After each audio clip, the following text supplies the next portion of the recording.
Dans cette vidéo, nous allons voir comment calculer la masse d'un atome. Tout d'abord, la composition d'un atome. Un atome est constitué d'un noyau central autour duquel gravitent un ou plusieurs électrons. Dans ce noyau, il y a plusieurs types de particules. Les protons, qui sont chargés positivement, et les neutrons qui, comme leur nom l'indique, ne portent pas de charge électrique, ils sont neutres. Ces deux particules appartiennent au noyau, c'est ce que l'on appelle des nucléons. Pour calculer la masse d'un atome, il faut additionner les masses de tous les constituants de cet atome, c'est-à-dire la masse de tous les protons, plus la masse de tous les neutrons, plus la masse des électrons. Et là nous avons la masse totale de l'atome. Si nous regardons les masses de chacune des particules, donc exprimées en kilogrammes, bien évidemment ces masses sont très faibles, nous pouvons nous rendre compte que la masse de l'électron, 10 puissance moins 31 kg, en gros ordre de grandeur 10 puissance moins 30, cette masse est très petite devant celle du proton et du neutron.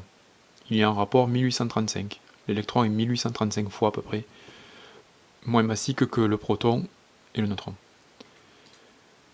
Par conséquent, si la masse de l'électron est bien plus faible que celle du proton et que celle du neutron, on peut négliger cette masse par rapport à celle des deux autres particules.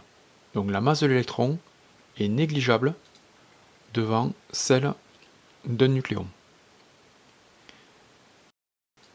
On peut aussi remarquer que l'écart de masse entre le proton et le neutron est relativement faible.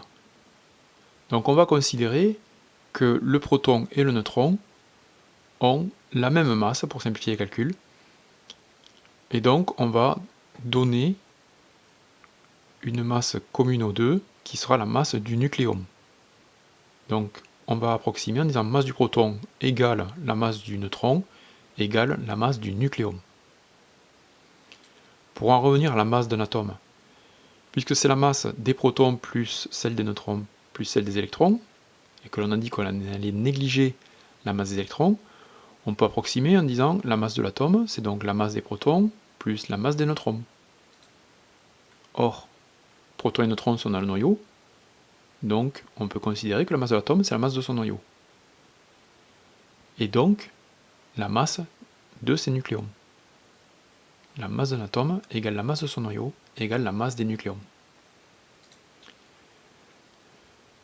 Un petit rappel sur la représentation symbolique d'un noyau, la notation XZA, on écrit en haut à gauche le grand A qui est le nombre de nucléons, c'est-à-dire le nombre de protons plus le nombre de neutrons.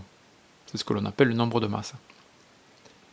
Donc pour un atome, si sa masse égale la masse des nucléons, il suffit de connaître le nombre de nucléons, c'est-à-dire grand A, fois la masse d'un nucléon. Par conséquent, on arrive à l'égalité masse d'un atome égale A fois la masse d'un nucléon. Donc c'est ce que l'on va retenir.